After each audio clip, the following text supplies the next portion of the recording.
All right, well, good morning. Thank you so much for joining us for the Food Safety Resource Showcase webinar. I appreciate your time to join us on this beautiful Wednesday morning. This webinar is hosted by AgSafe. AgSafe is a nonprofit. Our mission is to provide practical health and safety education to the agricultural community.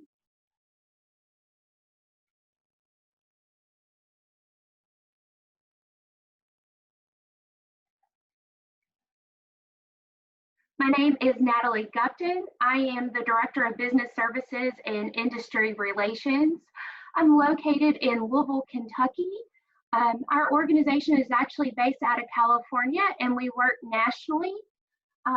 My contact information is on the screen, so feel free to reach out to me should you have any questions or want to learn more about AgSafe. I will be the host today. We'll go over a little bit of information and then I will turn it over to our speakers and organizations.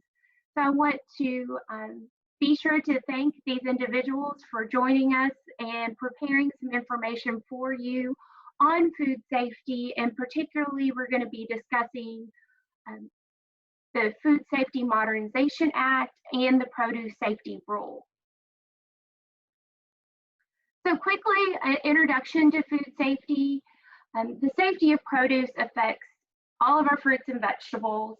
As growers, we are now affected by the new Food Safety Modernization Act, particularly the Produce Safety Rule. As growers of fruits and vegetables, food safety is key to ensure that the product you are growing will be eaten, will be safe for our consumers and does not affect our food supply. Actions to reduce food safety risks not only impact the financial viability of our farms, they also affect the health and safety of those that consume the produce and is grown. So it's so very important of why we are producing this webinar today. So if you're not familiar with the Food Safety Modernization Act, the information presented today, whether you fall under this rule or not, the information is still very pertinent, as well as to learn if at some point you do fall under this regulation. So this was signed into law in January of 2011. And it was the first reform in regards to our food safety laws in over 70 years. And there's 7 specific rules within the Food Safety Modernization Act. And today, particularly, we are talking about produce safety rule, which affects the food while it's still in the fields and prior to processing. So most of the resources we will be talking about will refer to the produce safety rule. And the produce safety rule is the first mandatory federal standard for the production of fruits and vegetables in the United States. The new things that we're having to deal with over the past couple of years. Additionally, again, I mentioned that some of you may not fall under the food safety rule as a producer or grower. Particularly some of these exceptions are the commodities that you grow. Those that are deemed rarely consumed raw. So these are things such as asparagus, cranberries, there's several types of beans, pinto, black, kidney, there's quite a list. So certainly if you think that you have a rarely consumed raw produce, then double check that to make sure that you do not have to comply with the produce safety rule. If you're producing items that are going through a processing step that actually kills bacteria, microbial things, then you do not fall under this. But ensuring that that processing activity includes that particular kill step. And then your average annual produce sales also qualify you or disqualify you from the produce safety rule. And then your annual food sales and sales to qualified end users. So there's several factors whether or not you fall under this. And I believe there's quite a few resources that will be presented to help you deem whether you need to comply with some of these particular regulations or not. So on the screen, you'll see produce safety rule compliance based on your business size and when you need to be in compliance. So when this passed, if you were a very large farm and produced over $500,000 in sales, then you had to be in compliance with the produce safety rule by 2018. So you're already two years into this process. Small businesses, you're 250 to 500K. You had 3 years, so that was 2019. And then our very small businesses, so you have 25,000 to 250,000 K in sales. So you are coming into compliance this year under the produce safety rule. And again, quite a bit of information today to help you recognize this and what to do once you fall under these guidelines.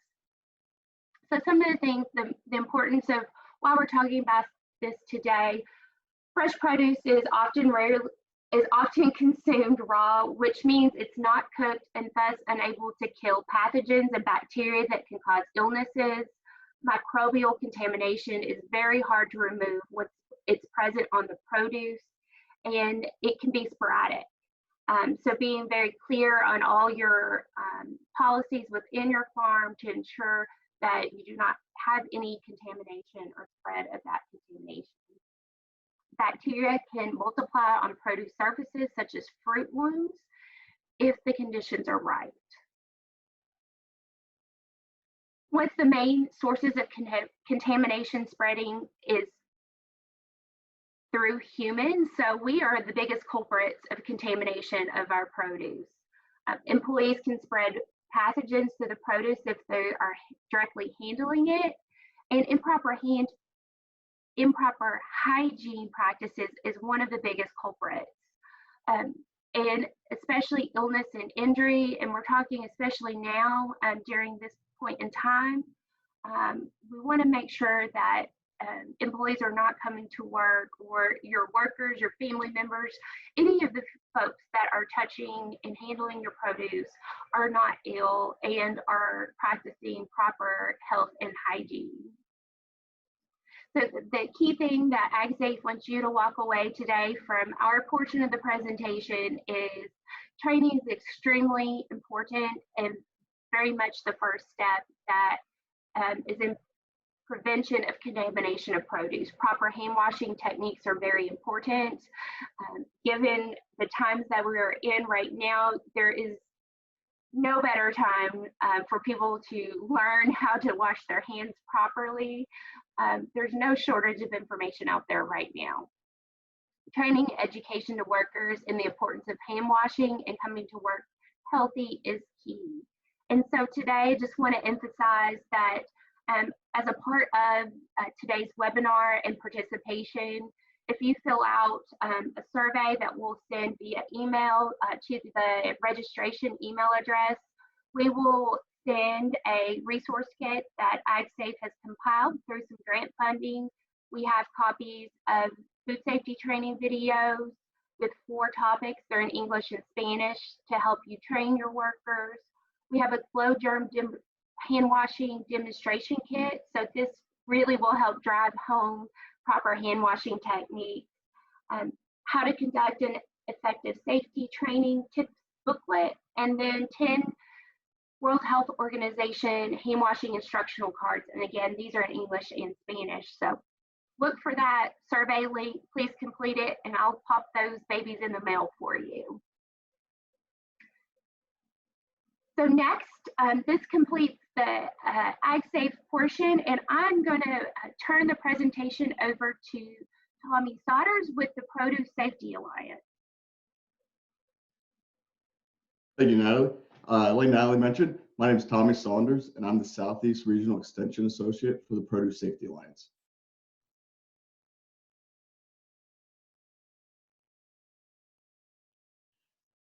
Awesome. So for those of you who aren't really well aware of what the Produce Safety Alliance is, It's a cooperative agreement between Cornell University, the FDA, and USDA. Myself and the other regional extension associates are just that, extension associates. So the actual Produce Safety Alliance is based out of Cornell University. It was established in 2010 with a main focus on outreach and education and to assist with the regulatory requirements.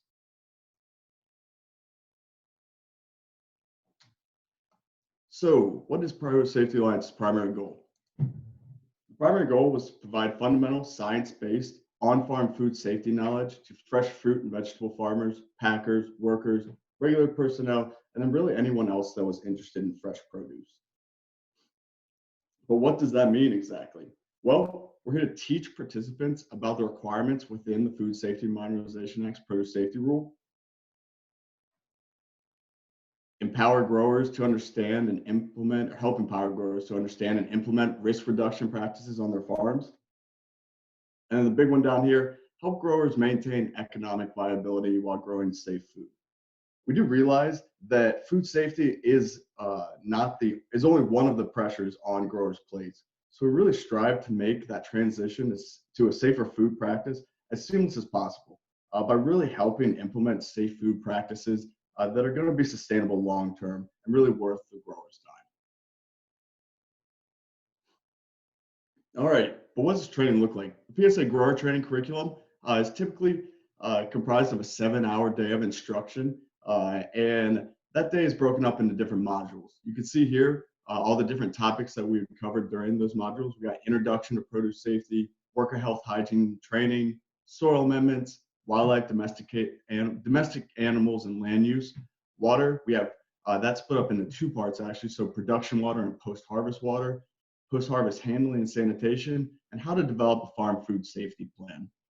With the completion of this course, you're actually going to meet the educational requirement of the produce safety rule listed in 112.22c, and that's going to result in you getting eligibility for a certificate of completion from the Association of Food and Drug Officials. All right, so this map right here is pretty cool. It's showing all the grower trainings that we've been able to host around the United States, and that's really to thank all of our PSA lead trainers and trainers that we have training around the United States and internationally. In total, we've been able to train over 56,000 participants in these grower trainings. So it really just does speak wonders on the training team we have out there. But what are these training opportunities we have? I'm going to direct you to our website. It'll be linked a few times later in this presentation. But on this first page we're showing is the actually training tab that you can see listed on top there, the first selection. Once you click on that section, you're going to see a menu to the left, and we've clicked on grower training courses. So this is really going to outline who should attend a grower training course, the types of courses we're going to be offering, a little bit more information about them, and then as well as looking into upcoming courses that you can register for. So first up, we're going to be talking about the online PSA grower training course. And this is something that's fairly new. We actually started our first course last Wednesday, and we have our second session going live this morning. And so with that, of course, it's not the same as the in-person course necessarily, but it is following that same curriculum to meet that requirement of the produce safety rule. The online course is a little more reading heavy. It's going to include some self-check quizzes, required discussions, case studies, but really gives you a wide variety of resources at the click of your finger for making up for those experiences that we might lack of the in-person course. The description of the course itself, it's a 3-week course that can be completed at your own pace. This doesn't mean that you need to take that entire 3 weeks, but you'll have a 3-week period to work with the trainer throughout your course. It's currently only offered in English, and cost right now during the COVID-19 crisis is $150. Normally it would be about $450, or normally it would be $450.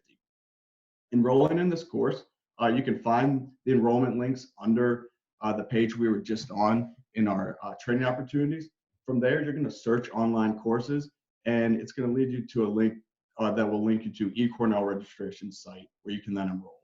And again, I just want to emphasize, we have it there bolded. Make sure you do plug in that discount code, virtual20, to get that $150 registration.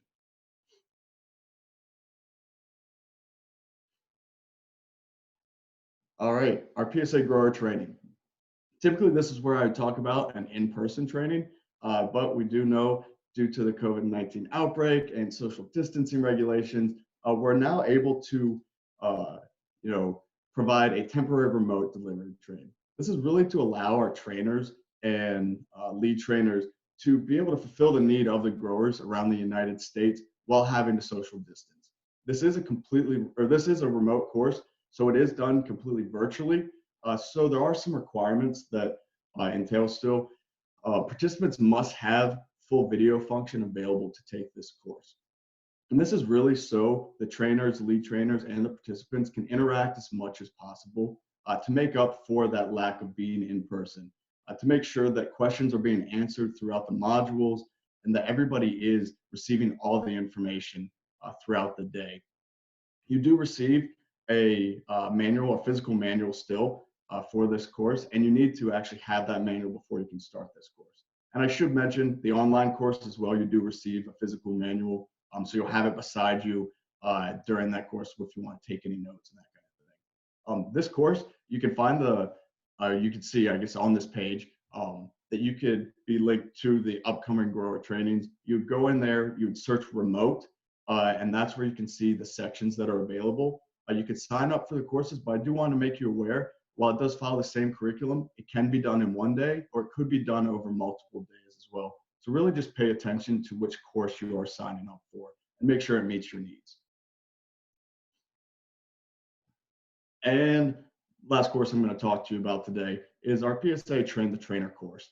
And this is really how we've been able to develop such a great cadre of PSA trainers and lead trainers around the United States and internationally to be able to provide trainings for all of our growers. This course itself is a 2-day course, a little more intensive, and it aims to ensure that growers are taught accurate information during their PSA grower training courses. After you complete that Train the Trainer, if you do wish to proceed and become a lead trainer, there's an additional review process that follows with that. And here's our website. Just to make sure I highlight that is produsafetyalliance.cornell.edu. And this is just our picture of our homepage right here. You can see we've already gone onto the training link there before. But there's a lot of ways that you can stay up to date with the Produce Safety Alliance and information that we have for you. First way would be joining the PSA listserv.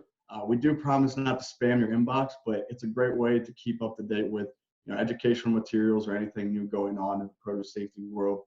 Or you can follow us on various social medias. We have Facebook, Twitter, Instagram, and we are able to post a lot of our educational material and other resources on YouTube.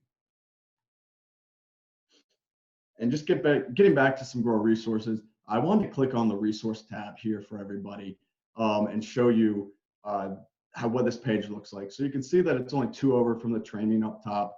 And this really shows a lot of the resources that we have to offer and how they kind of align with FSMA's produce safety rule. You can see, for example, on this page, we have some resources under water, soil amendments, sanitation, and that really allows growers and participants of our course to check out further in-depth topics after completing the course or even before they take a course if they have some questions about these. So I just wanted to direct everybody to this website before we moved on.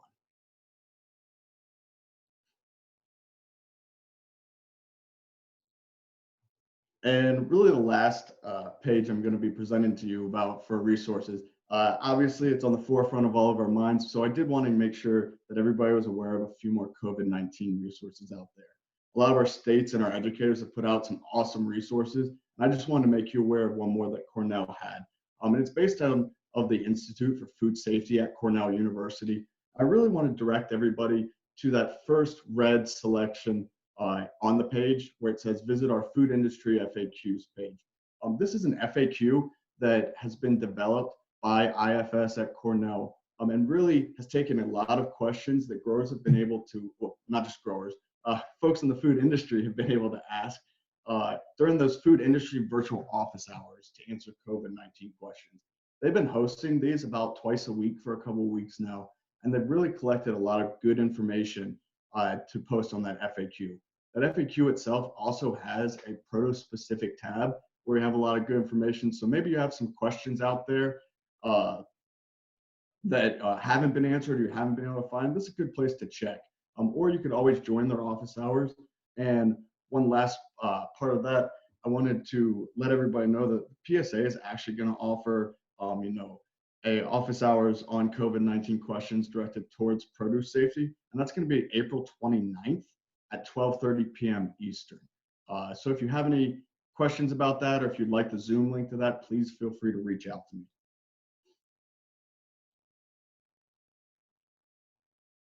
And then before I turn it over to the next presenter, I did want to introduce the rest of the PSA team here. We'll start in the Northeast. We have the Director of PSA, Dr. Betsy Bin. Then we've got our Northeast Regional Extension Associate, as well as the PSA Coordinator, Gretchen Wall. We have Dr. Laura Cuna Maldonado, the PSA Spanish Language Extension Associate. We have Michelle Humminson, Extension Support Specialist, Rob Way, Multimedia Developer, and Database Manager. And then introducing the rest of our Regional Extension Associates. In the Midwest, we have Dr. Don Steckel. Northwest, we have Dr. Connie Fisk. And Southwest, we have Donna Clemens. And like I said, myself, I'm located in the Southeast. I'm actually located in Richmond, Virginia, in the Southeast of my territory. And lastly, just linking you back again to our website, produce-safety-alliance.cornell.edu. Again, look us up on social media if that's your thing, or join a listserv. And if you do have any questions following this presentation, or any information that you would like me to look up for you, please feel free to contact me. Thank you. All right, thank you, Tommy. And as Amanda gets transitioned over, if anybody has any questions, please use the chat feature, the question and answer. I'm monitoring both and help facilitate those questions to our speakers. And clearly, of course, we'll have time for questions at the end of today's course. All right, Amanda? Hi, good morning, everyone. So go ahead. So my name is Amanda Deering, and I'm a clinical associate professor in the Department of Food Science at Purdue. And so I'm going to talk today about some of the resources that we have for fruit and vegetable growers in Indiana, and kind of introduce our team that make up Safe Produce Indiana. And it's a very collaborative effort. So it's an association between Purdue Extension, the Indiana State Department of Health, and the Indiana State Department of Ag. So the first thing I'd like to highlight, I guess, is our website. And this is where we house all of our information that's available for growers. So as was already talked about, the PSA trainings. So up at the top, you can see where we offer those as well, and where you can register for that. And also, I'll talk a little bit in the next slide is about some of the resources that we offer as well. So one of the things our partners at the Indiana State Department of Ag put together, so if you go to the previous slide, is we have a link or a list of all the water testing labs available in Indiana. So what we found our growers really needed was they knew they needed to test their water, but they just didn't know where to take it. So we were able to identify all the labs in Indiana that we can give to growers during trainings or when we do site visits. And they can figure out then where they can take their their samples to be tested. So that's one resource we have.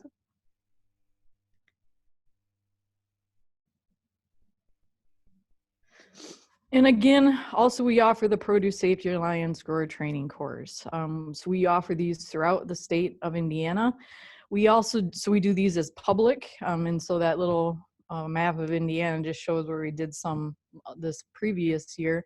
But we also offer private training. So basically we tell people if you can get 3 or more people in a room and you have a space to do the training, we'll come to you. And that space can be a basement, it can be your living room, it can be whatever. We've done trainings in some very interesting places, but we bring the projector, the screen, all the resources, and we come to you. So this has really worked out well for our plain growers. We've trained a lot of them this way. And sometimes, you know, some people want to train all their employees on a farm. And if that's what they want to do, they can do it, and we come to them. So if you do ever want to find out about our trainings, you can go to our website at www.safeproducein.com. We also help or assist with the on-farm readiness reviews. So these are led by the Indiana State Department of Health, but we also, so Purdue Extension and the Indiana State Department of Ag, like I said, this is a very collaborative effort in Indiana. We assist with these. So basically after the Department of Health gives the grower the recommendations during their on-farm readiness review, and let me take a step back, I'll just briefly explain what this is. This is a free service where the Department of Health, which is our regulatory branch in Indiana, can come to your farm. They look around and basically tell you how, the things you need to do to be in compliance with the produce safety rule, and give you a few tips on how to fix things that you may need to, fix or slightly adjust. So after they do that, Purdue Extension and the Indiana State Department of Ag, we can come in and really work with the growers more one-on-one and help assist with any of those things that may need to be corrected. So far it's been a really good experience for our growers, and we've had several, especially the ones that were inspected last year, take advantage of this before their actual inspection. So it's been a very good resource for our growers. We too have social media. So the Indiana State Department of Ag is largely the ones that keep this up, but we have Twitter, Facebook, Instagram, and this is where we'll put any of the events that we're going to be, or any of our new information, any articles or anything we've published that will go out on our social media.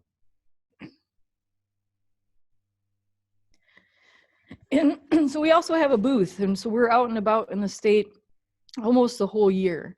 And so these are the events on the left-hand side, or just some of the places where you'll see our booth.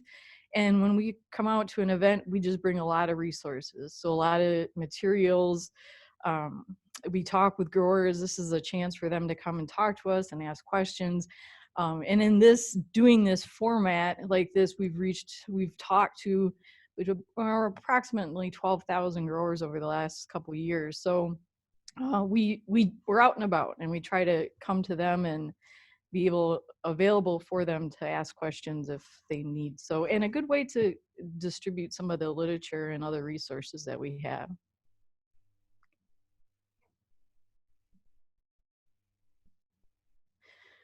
Okay, and we also have, this is new as of November 2019, we were able to build this Purdue Extension Food Safety Training Hub. And so these were made possible in part by funds that we received from FDA through the Indiana State Department of Ag. And it's a building that Vincennes University built down in Vincennes. And really, this is a building that was designed to provide the hands-on education that goes along with what we teach in the class. So the growers can learn about good agricultural practices in the class, but in this facility, they'll get some of the hands-on application that they wouldn't necessarily, we couldn't provide them in the classroom. So I'm just going to talk a little bit about the facility and what we can provide there. So the current floor plan, you can see this, so what's in the color is this is the Food Safety Training Hub. And so the one thing we have is a lab for food safety research. And this is, yeah, that's fine. We can go to the lab slide.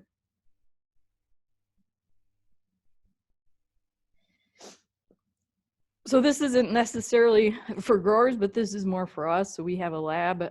It isn't right now, but it's a BSL2, a biosafety level 2. So we can actually work with pathogens in this lab to do research. We also have an AV room. So this is a room where we can make videos, which we've already done in collaboration, one with Michigan State University on post-harvest. And we also have a classroom. And so this classroom houses 45, we can hold 45 people in there. And it's a way that we can do trainings and things like that with growers. So it's a great facility to have. And then the last part, which is probably the most important, is our post-harvest training room. And so in this room, you'll see all the different things that we have. And again, we have these small scale packing line, the brush washer, conveyor, grading table. We have all these things that that growers can actually try out, and they can see, what works for them, what doesn't. We can also do a lot of training videos with this, which we've done one already, but also it's a way we can use this for research purposes too. So we can ask some of those applied questions, which sanitizer is the best, and we can do that kind of work at the training hub as well. So we're very excited. Like I said, we had the grand opening in November of 2019. We're ramping it up. We're getting there, but it's a great facility, and we're very fortunate to have this in Indiana, and also for surrounding states. So we definitely want this to be used as a regional center as well, where people can come in from other states and use this facility for training and any other purposes that they need.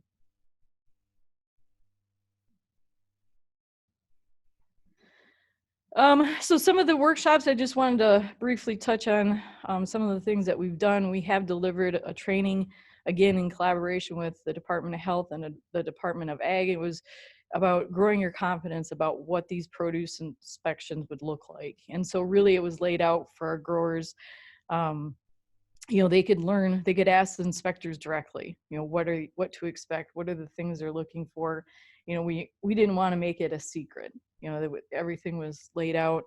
We're also in the works of developing a refresher course. So these would be for folks that have taken the PSA GAPS training already, and they just want a refresher. So kind of review of some of the material, and then a chance to ask questions. And I think that's probably one of the most important.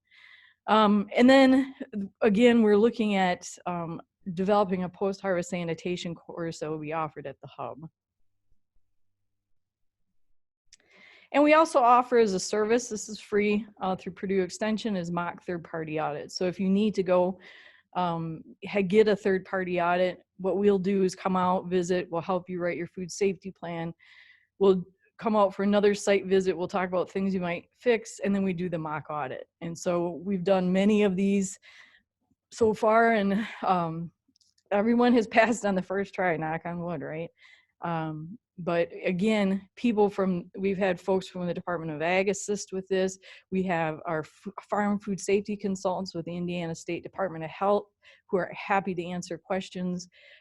So again, this is just another resource that we offer for growers. Yep, and so this is me. So if you ever have any questions, my phone number is there, as well as my email. So I'm always happy to answer any questions that people have. Thank you for your time. Awesome. Well, thank you so much, Amanda. Again, if you have any questions, please type those into the chat function. And now while we turn it over to Dr. Paul with University of Kentucky. Okay, can you hear me all right, Natalie? Yes, you are good to go. Okay, good morning, everybody. This is Paul. I'm Paul Priyesh Vijay Kumar. I'm an assistant professor and food safety and food science extension specialist at University of Kentucky. So let me start out. I'll do some introductions to people because I have a lot of people to introduce based on the program. So I'll do that a little later. I want to begin with the produce safety program guidance for Kentucky. When we started efforts towards produce safety in 2016, we had multiple programs in the state of Kentucky that was called GAP. And of course, the first one was a sampling certificate GAP training. It was called the GAP training. And then we also had the third-party GAP audit that people were really interested in.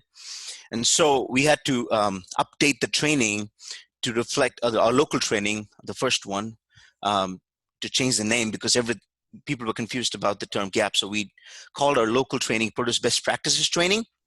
And it was also a perfect time for us to update the curriculum because it was about 15 to 16-year-old curriculum that people were using. So that training has been renamed as Produce Best Practices Training. And this training is primarily for growers that issue raw samples at the farmers markets approved by Kentucky Department of Ag and roadside stands certified by Kentucky Farm Bureau. So growers issuing raw samples have to go through a training basic produce best practices training. I'm going to go to the next slide and talk about the training individually. So our PBBT, the Produce Best Practices Training, was launched. The updated training was launched in 2017. Like I mentioned earlier, we updated this curriculum perfect in time to match with our FSMA Produce Safety Rule requirements. So there's a dedicated module, and also all the other modules have adaptations to FSMA Produce Safety Rule to reflect the changes. So it's a good chance for growers to go through the training, though it's not the PSA training. They get to know about the requirements. This is where our growers are introduced to the coverage and exemptions chart. They're educated about the new rules. So if they fall under that category in that monetary $25,000 limit, they can be proactive and ask about the training for the PSA growers. So to facilitate PBBT trainings across the 120 counties in Kentucky, I have trained about 220 extension agents across all program areas. There could be horticulture agents and ag agents and family and consumer science agents. We have about 220 agents that are trainers. They went through a 6-hour Train the Trainer program to learn this program, the updated program, which also includes the FSMA Produce Safety Rule information. So we have 220 agents that know the FSMA information and pass that on to growers as they are doing this training. We also have developed a online or remote version of it. Can we go back to the previous slide? Yeah.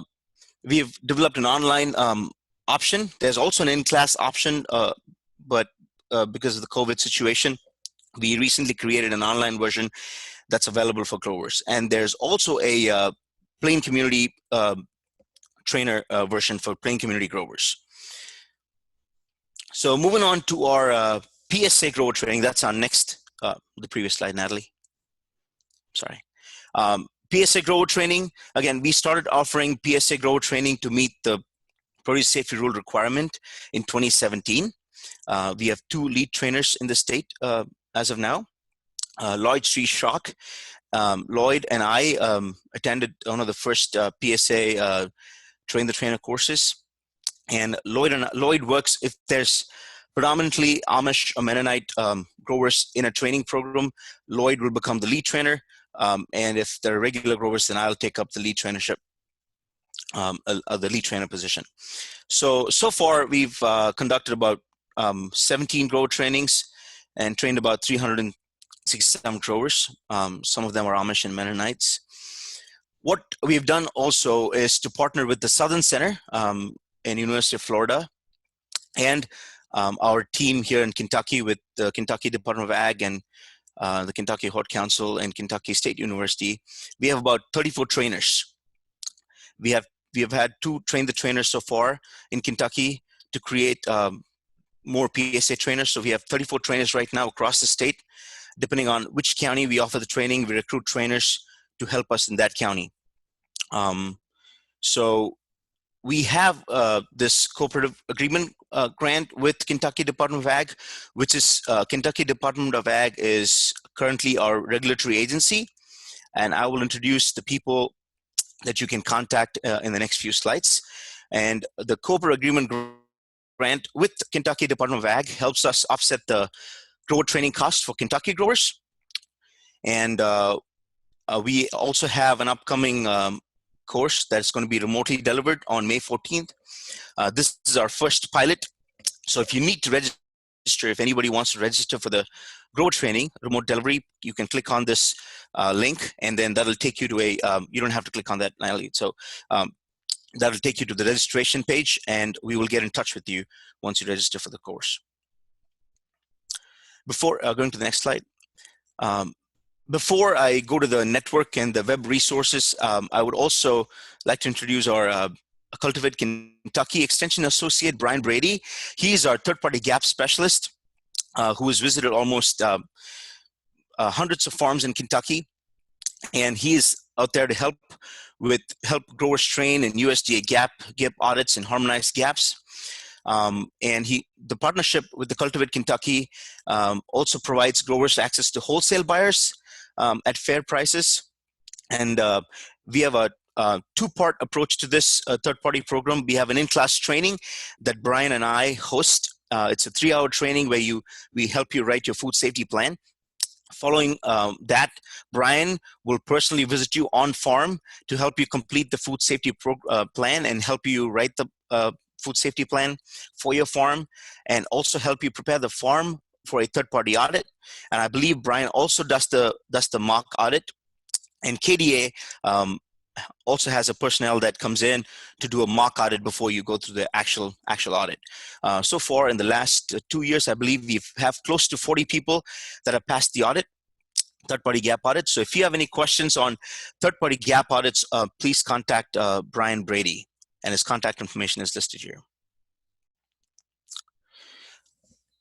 So another thing I forgot to mention in the first few slides, Natalie, you don't have to go back. I'm just going to cover that here. Is through the PBBT program, the local produce best practices program, we've trained close to 1,400 growers so far. That is since 2017 till now. We have about 1,300, close to 1,300 growers that are trained, and all these 1,300 growers were provided information on FSMA, so they'll know the coverage and exemption chart. They know what FSMA is. So moving on to our web-based resources, we have 2 websites. The first one is our parent food safety website, which is the Food Systems Innovation Center, which is a center within the Animal and Food Sciences Department at UK. Here we provide all kind of food safety trainings like better process control, HACCP. We also have the preventive controls for human food that is led by Dr. Melissa Morgan, another food safety specialist in the center. Dr. Morgan takes the lead on the preventive controls for human food, and I'm the lead in the state for the produce safety role or produce safety. And we are very fortunate to have a Center for Crop Diversification. It's housed within the Agriculture Economics Department at UK, and that's the website. And in the website, we have a Center for Crop Diversification, also called CCD, in the state, has established a large grower base. They have periodic newsletters, and growers. It's got a great grower following. So we wanted to use that website for our produce safety initiative. So this is our website. This is how our website looks like. If you go in, and I think Natalie's already clicked on the produce safety link for you. So if you can scroll down, Natalie. So there are the 3 programs that I just highlighted. So if you want information on produce best practices, you can click on it, third-party GAP and FSMA. Each of them has, like I mentioned, newsletters, publications related to each of those programs. You got videos for PBBT and third-party GAP. We are in the process of making videos for FSMA produce safety rule. And I just want to point out one of the resources and how to maneuver through the website. If you can click on maps, Natalie. This is one of our resources we were able to create for our growers, just like Amanda pointed out for Purdue. And you can click on the geographic horticulture directory. Okay, so on the right, you got various options to select from on the right. So I'm just going to do the water testing lab. So if you can uncheck everything and just do the water testing lab for us, please. And if you can hover your mouse over those, yeah. So each of those counties has labs. So we have confirmed that they do water testing for FSMA produce safety rule compliance.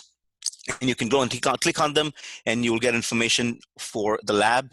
It'll provide you so you can actually get the address, the contact information for the lab, and who you want to email in that lab. So that's one thing we were able to do for our growers in Kentucky. So we're constantly in the process of updating this map, and in the future we'll add more as they become available. Can we go back to the slide? Okay, like I mentioned, we have extension publications. We have periodic newsletters that carry information about the training dates. We also house a FSMA compliance tool, like a coverage and exemption tool, which was built based on FDA's coverage and exemption chart. So growers would go in and click on the link to the tool and answer a couple of yes and no questions, and it'll tell them if they're qualified exempt, if they're exempt, or if they need the produce safety rule training, things like that. We also have information on upcoming trainings and registrations on both these websites. You can access either the FSIC website on the top or the CCD website, the one next to it. Okay, so I want to introduce you to the Purdue safety team here in Kentucky. So we have a great partnership with our regulatory agencies and our other grower groups we have in the state, like Kentucky Hort Council. So our key team comprises of myself and Badri Nath, who's just finished his PhD and is not going to take up a full-time Purdue safety specialist position and going to be in charge of all the trainings and communications. We also have Brett Wolf, who is our Senior Extension Associate with CCD. Brett handles our website and web resources. And of course, we have Brian Brady, who's also a FSMA PSA trainer and can help with trainings. From the Kentucky Department of Ag, we have Mark Reed, who's our Purdue Safety Program Manager, and his team.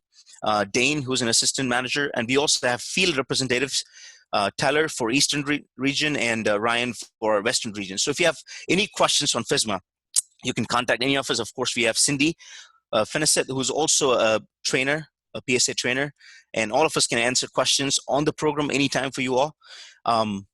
Next slide, please. Okay, so one of the goals that I had when I started the program at Kentucky was to create a network of trainers. So there's not just one or two people in Lexington, where University of Kentucky is located, and people can contact them all the time. So I believe in creating a network of trainers. So you saw the previous slide where I showed all the important key contacts from KDA, University of Kentucky, and Kentucky Hort Council. Now, these are our trainers in the eastern and western side of Kentucky. So Western Kentucky PSA trainers are Annette, Kelly, Adam, Kristen, Daniel, and Matthew. Our Eastern Kentucky trainers are Ted, Lee, Beth, David Davis, Joshua, Chris, and Jane. You can actually contact them in the email if you need trainings. They can help you locate a training and help you register. We also have Kentucky State Extension folks that are PSA trainers. So this is a network of people, and every county, almost all the 7 extension districts in Kentucky has one person that can answer question, at least one person that can answer questions on any of the Purdue safety programs. So you don't have to contact anybody in the University of Kentucky. You can contact your local county agents, and they should be able to provide you information on any questions related to FSMA or the local training or the third-party GAP. I believe that's all I have. Okay, well, wonderful. Thank you so much, Dr. Paul, for that wonderful information for the state of Kentucky. Next, I want to turn it over to the Ohio Department of Agriculture, and we have Matt Fout with the department. So, Matt? Yes, good morning from sunny southern Ohio. Finally got rid of some rain, and we're moving into some sunny, warm weather, getting into the 60s today. So kind of happy about that. But I'm the Produce Safety Manager for the Ohio Department of Agriculture. I oversee our inspectors that are based regionally throughout the state. Between last year and this year, we conducted a little over 100 inspections in our state, and have a pretty good background, on the rule and going through that. Going to go over some of the resources that we do offer in our state. Next slide. So as far as informational meetings, we do go out to all of our conferences that are hosted in the state. We do have a booth that we do supply information there, and then I man that booth along with our lead produce inspector. We'll go out and we'll answer questions to any of the produce grower that they may have during that time. We also give presentations at those conferences. But we'll also go out and meet with groups of farmers to just discuss the rule itself and answer any questions. And we'll go and we have 88 counties throughout our state, and we'll go anywhere in those counties at any time, convenient to them to help answer questions that they may have on the regulations. So that's helped, in spreading the information around, and we can do that upon request at any time on that. We also provide consultation visits. We go out and meet one-on-one with the farm to answer any questions that they may have about the rule and how it applies directly to their farm. And then we do leave them with information of anything that the farm would have to comply, with the regulations. So that's something we do at no charge. And again, we'll meet with them at any time to answer those questions. The Produce Safety Alliance grower trainings, we do offer those in the state. We're a little over 60 trainings, I believe, to date that we've offered, and approximately 700 growers have gone through the course in our state. Myself, I'm a lead trainer along with our lead produce inspector. She's a lead trainer also. We're at all the trainings. Along with Extension, we do have some lead trainers from Extension that do help teach that course. As you saw earlier, we have Don Stockel in our area from the Produce Safety Alliance. We are fortunate to have him at some of the grower trainings. And then one of our biggest assets that we have had at our Plain Farmer grower trainings is a representative from the Plain Farmer food safety team. He also teaches any of our Plain Farmer grower trainings. And those trainings are very well attended to the point we cap those at 30, and we usually have to schedule a second training because we do have the amount of growers that want to attend that course. So very well attended in the state. We do cover the full cost of the course, so materials are covered. We also cover the certificate for any Ohio grower that wants to go through those.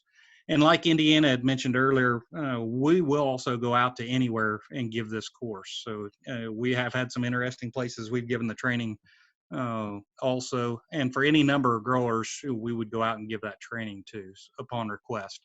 Typically, we offer the course November through March, once the growing season starts to wind down and before it really gets into full operation. We try to offer those regionally around the state.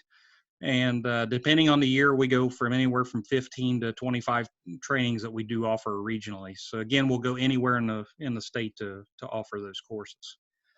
Something of benefit, we do have the regulatory inspections, but we also offer voluntary inspections. So a farm that may be exempt or excluded from the regulation, if they request that inspection, we'll give it to them. And a benefit that's been is somebody that doesn't want to pay for an audit or another type of an inspection can request this from us, and it's something that they can provide to a restaurant or a retail store to show them that they are meeting minimum standards, on reducing the risks on their farm. So that's something that we've had a lot of farms take advantage of that, and we'll be taking advantage of that. And then on the last part of it, we do have a website listing that mentions all of the farms that have been inspected in the state, along with the produce that they grow. So that's been something that was requested by our farms to put on our website, kind of as a promotional aspect to promote their farm has been inspected under the FSMA produce safety rule.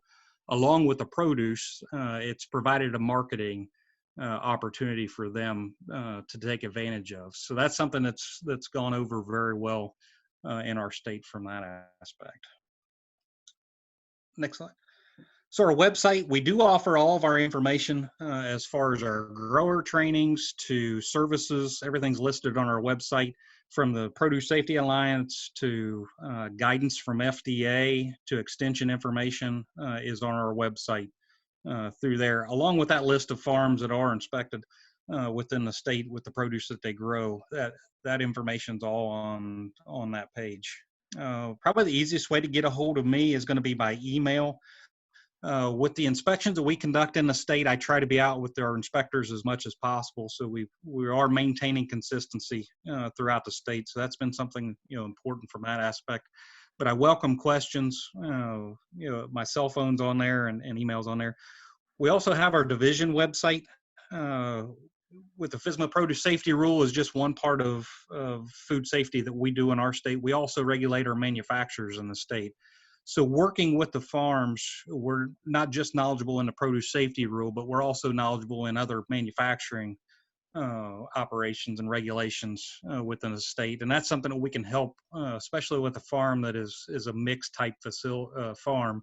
We can help guide them on different regulatory requirements of not just produce, but also in the manufacturing aspect. That's all I have. All right, well, thank you, Matt. Again, he's with the Ohio Department of Agriculture. And again, with any of our speakers, the idea is to introduce contacts for each state. And should you have any questions, absolutely reach out to these individuals. They are ready and able and equipped to help you with any questions if it's related to the produce safety rule, or if you're just looking for more information about safe produce in general. As you prepare to get ready for farmers markets or whatever, just to ensure that you are prepared and have the right resources that you need. So again, these people are very well equipped to assist you and point you in the right direction if they are not the right contact. So without further ado, I'm going to hand it over to Elena with NC State University. Good morning, everyone. Again, thank you. Thank you, Natalie, for inviting me to this. My name is Elena Rogers, and I am one of 2 area specialized agents with the Food Safety Fresh Produce Program.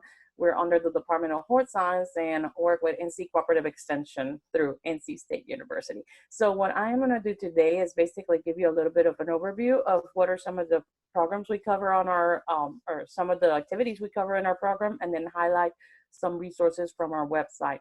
We have the NC Fresh Produce Safety Portal, our website under the NC State University website. This is our web address at the bottom, and this is where we basically house a lot of the resources that growers are asking for or that we develop. You know, a lot of hot topics. This is where we advertise all our events. Right now, there's no events advertised, but we are basically moving everything to or most of our events to an online platform. So we're working on that. I also want to mention I have a counterpart, Dr. Chip Simmons. Chip serves the 50 eastern counties in North Carolina, and I serve the 49 most western counties in North Carolina. So a lot of what you're going to see here is resources we have developed. Next slide. So one of the things I felt was, important to highlight and just to make you aware if you're a grower is that we have taken a lot of the information available and try to put it into documents or articles that hopefully, are easier to digest or to, hopefully provide you with answers. So on our website, on the left-hand column under the fourth tab, you will find a section called FSMA. So here we have different resources that we have developed, and I will be actually highlighting several of them as we move through the presentation. But I just want to make you aware that all this information is available for download or available for you to use. Okay, next slide. As we basically go through the resources that we have available, I just want to make you aware that we have focused on the questions that we've been getting from the growers or from the commodity groups. And as we look at the produce safety rule, the top questions were always like, where does our farm fall under this regulation? What are requirements? What are the timelines to comply? And more as we conducted farm visits or working with growers and then looking at the input we're receiving from on-farm readiness reviews, we have basically come up with 3 main areas, at least for now, that we have been focusing on. These are cleaning and sanitation, packing houses. We have looked at water, realized that there's a lot of need for water education on water quality, both on the pre and post-harvest environment. And then we have a very strong focus on employee training. I do quite a bit of employee training through the summer, training in Spanish for farms. So those have been things that have really guided the efforts that we have followed over the last 3 years.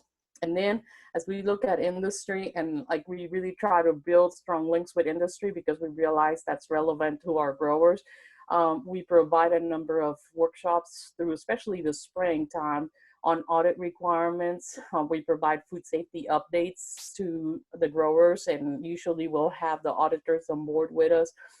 And that has been a very good way to, hone in areas of weakness or topics that really need more information that growers are lacking in, or areas where we need to be providing more information. So that has been an important part of our program every spring and into the summer. And it has obviously allowed us to identify areas of concern or needs and prioritize programs for the next year. These topics have really affected the way we have operated and how we work through the season, and how we work directly with the growers, the commodity groups, and our extension agents. We have 100 counties here in North Carolina, so we basically provide the technical support to them. Next slide. So one of the resources I wanted to highlight specifically, just to make you aware that we have this, is on the FSMA tab. If you look under the fifth item, there is a template. So we have developed a 6-page template. This is just basically the first part of the first page. And what we did is we took the template that was initially developed by the Purdue Safety Alliance, and we added questions to it, and then we added additional information that growers kept asking about, and so that hopefully when a grower goes through this, they can actually use this as a written record, but they can also have the information there. And we have tested this at a number of programs, probably I would say more than 15 grower classes already, and it works pretty good. We have added questions, and we have clarified. We provided terminology so that the grower has the information they need. And so and what we did is in the last page, we basically provided a summary of what are the responsibilities of these farms, just so that they now have something in writing that they can use as a tool as they move forward to either seek for help or, or just, so that they have a sort of starter plan of action as it pertains to the produce safety rule.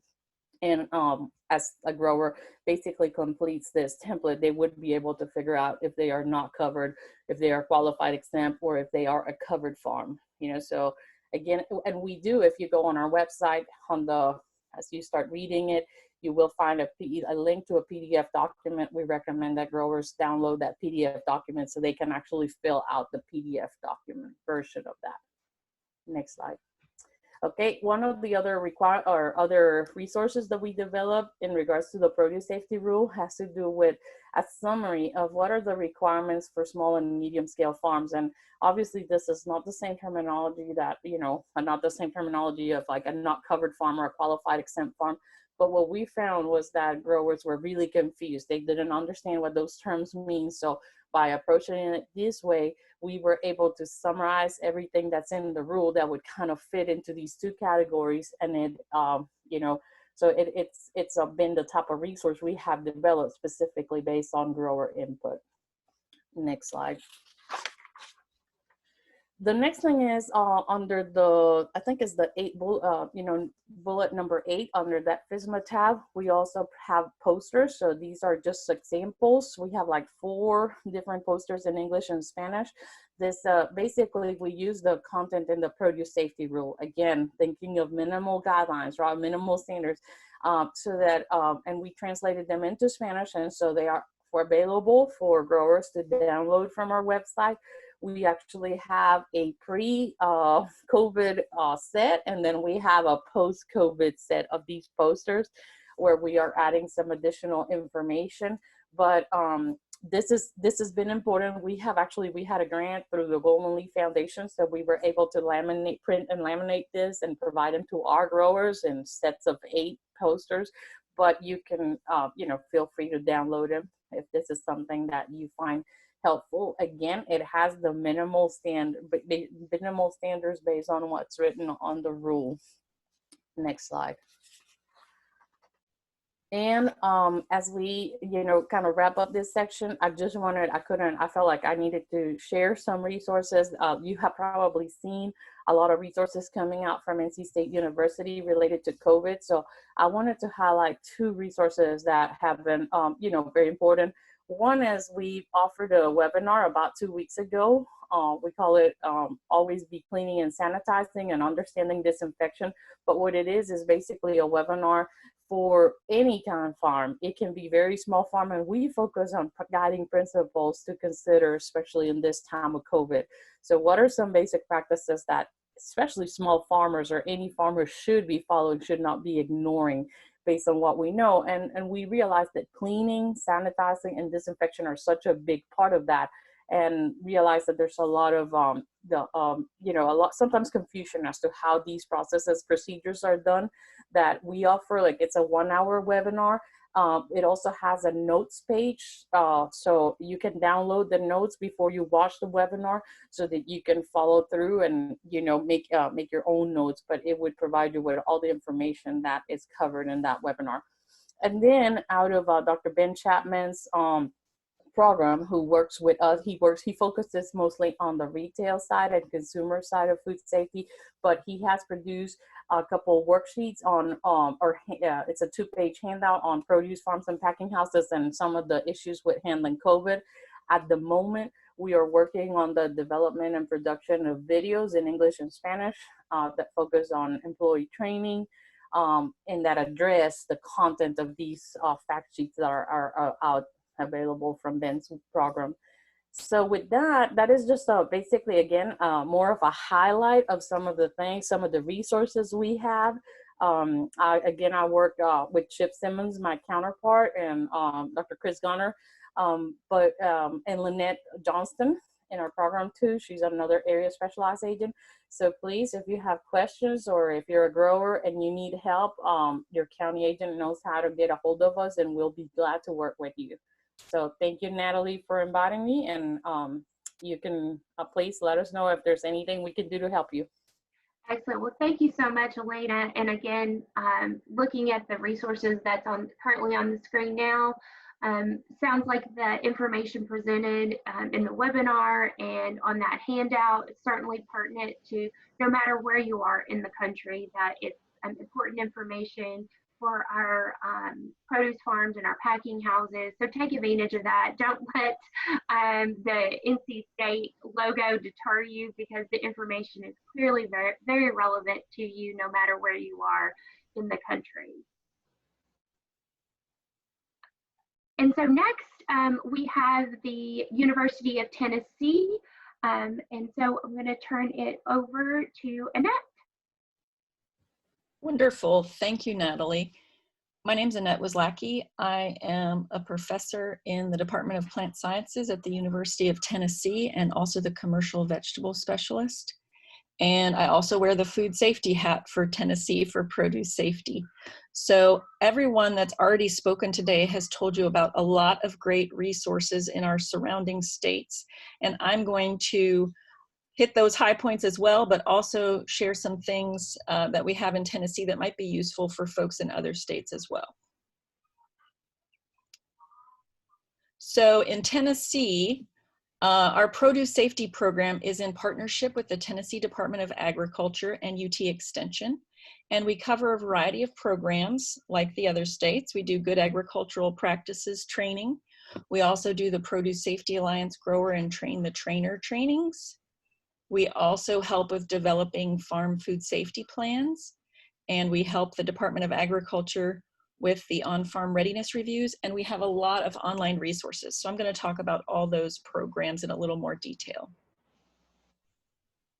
So for GAPs, or good agricultural practices, we've heard a lot about these already this morning, but these of course are the voluntary guidelines for produce farms to help reduce their microbial contamination risks related to foodborne illnesses. And we do trainings throughout the state for farmers market groups and county vegetable grower meetings and others. And in Tennessee, we're fortunate that we have an ag agent in each of our 95 counties, and they're going to be your first point of contact in Tennessee, but they all know how to get a hold of me. So if you're interested in some GAP training, please let your county agent know. As part of that GAP training, and also applicable to FSMA, we had a project a few years ago where we put together some food safety posters on these 6 different topics. So there's one on irrigation water, there's one on animal exclusion, which you'll notice if you've taken the PSA course follows those same sort of modules in the PSA course. Worker health and hygiene. We have one on packing sheds. We have one on traceability and transport.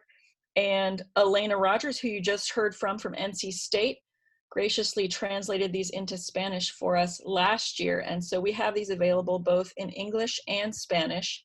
And it's nice that these are a visual reminder that you can hang up in your packing house or your break room. Oftentimes in food safety, we get inundated with words. So these are just good visual reminders of what we want people to do. And if they're in places where your workers see them on a day-to-day basis, it makes it easy for them to look up and be reminded of these things. So those are available on our website, and they're free to download there at utvegetable.com on our food safety webpage. Another thing that I wanted to highlight, because this is becoming increasingly important in Tennessee this year due to COVID-19, but we did a project on enhancing the safety of locally grown produce, specifically for farm to school programs. And in Tennessee, they're really ramping up the farm to school activities and buying even in the summer, since most schools are out for the rest of the school year. And the Tennessee Department of Education is having 3 sessions next week on April the 29th for each region of the state and talk about their buying program. They really want local produce. And this project, Enhancing the Safety of Locally Grown Produce, was originally started at the University of Georgia and Clemson and Virginia Cooperative Extension and Virginia Tech. And they did the farm fact sheets that are there on the left-hand side, and they go through those same areas that we talk about in GAPS and FSMA. So looking at land use and water use and manure use and worker hygiene and things. And then we added to that the farm to school fact sheets to really give farm to school folks an overview of food safety, and then teach the school nutrition directors what's in season and does the produce make the grade, so they kind of know what they're looking at. And then we wanted to teach them about proper storage of produce as well as washing the produce properly. So those are also available on the UT Vegetable website. Produce Safety Alliance grower trainings. We've heard a lot about these this morning. We also do these in Tennessee. We did one in conjunction with the PIC Tennessee conference earlier this year. We had a couple more scheduled that we had to cancel due to our stay-at-home order, but we will either try the online option or hopefully get back to face-to-face trainings fairly soon. We offer these throughout the state as needed. I'm amazed that Purdue does these for 3 people. That's incredible. We do these for 10 or more.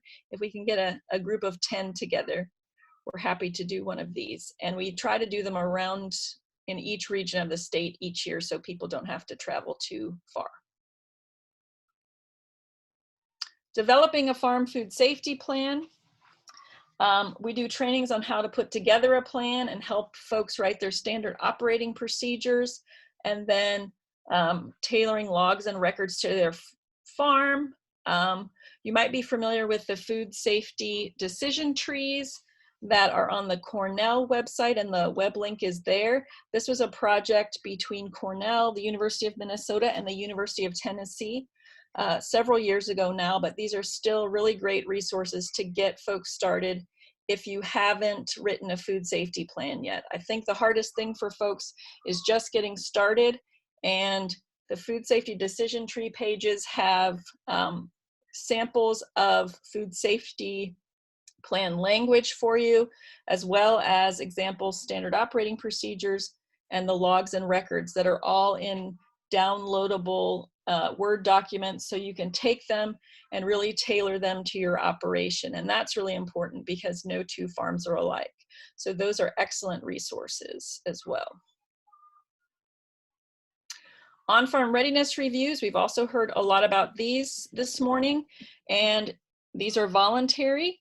In Tennessee, the farmers are going to request an OFRR through the TDA, and you would contact Jenny Strasser, and I have her email and phone number there. And really, this is just a conversation. So the reviewers are going to see what's happening on your farm, your growing conditions, your harvesting practices, your packing house, what sources you use for water. And then they're going to discuss common food safety touch points. And this is really a useful assessment for the growers. So at the end of the review, the assessors from the TDA and I, and oftentimes the county agent for whatever county that farm is in, we're going to provide suggestions for the farm to improve your food safety practices. It's also a good way to give the grower a little bit more peace of mind. So it's going to educate them on the inspection process, and it's going to provide a level of comfort with the new requirements of FSMA. It's also confidential, so any notes that we take while we're on your farm are left with you. And the best part is it's free. So who will enforce the produce safety rule in Tennessee? This will be through the Department of Agriculture, and inspections began last June in Tennessee. And I have a picture of 2 of the inspectors here. Bailey Burke is one, and I have their email contact as well, and VJ DeSantis. So Bailey's there on the right, and VJ is on the left, and David Clark is also our 3rd inspector. I didn't get his picture though, but you can contact them if you have questions. VJ also, some of you might recognize her if you're from Tennessee. She also used to be our GAP inspector for the state, but she's transitioned to being an inspector for the produce safety rule. Oh, you're fine, go ahead. I've mentioned the utvegetable.com food safety page several times. There are a lot of good resources on here. Again, we have it broken down into different sections. We have announcements, news, and events. Then we have audit schemes and checklists and signage, building a food safety plan. We have the food safety posters up there that I already mentioned. We have cleaning and sanitizing, and then all those different modules from that PSA training again. So we hit on ag water and post-harvest water, post-harvest sanitation, worker health and hygiene, just so you have resources in each one of those areas. Last year, we did some Facebook Live videos at our Facebook page, UT Produce, and we called them fruit and vegetable field breaks. We did them over the noon hour, but you can go back and watch them at your leisure. And again, we broke these down into different modules. So to wash or not to wash, and just giving people tips on what, when, and how to wash their produce. And then we had post-harvest handling. We also did irrigation basics and ag water treatment, composting. We did worker health and hygiene there, and then we also did wildlife management. So those are available. We plan on this year going back and doing shorter targeted YouTube videos of particular points that we did in each one of those webinars as well. So that's all I have for you today. I'm always happy to answer any questions that you might have. My email and phone number are there, and please visit our webpage if you're looking for resources. If you don't find them there, please reach out and contact me, and we'll make sure we get you the information that you need. Thanks, Natalie. Thanks, Annette, and thank you so much for presenting, and to all of our presenters today. Your time is much appreciated. And again, to the participants, as you're navigating the Produce Safety Rule, the Food Safety Modernization Act, as you're getting a handle on it, if you've been having to be in compliance for the past couple of years, you can dive into these pieces and expand upon your food safety program. If you're just getting started, take advantage of all these food safety plan preparation pieces. Again, each organization has a variety of resources for you. And again, majority of them, the information presented is very relevant, again, no matter what state you're in. Take advantage of what they have to offer, the opportunity to reach out with questions and for more information. I will be sure to follow up with everyone. You'll get a copy or a link to a recording of this webinar. I'll send a copy of the slides to you as well, so you have access to all those links.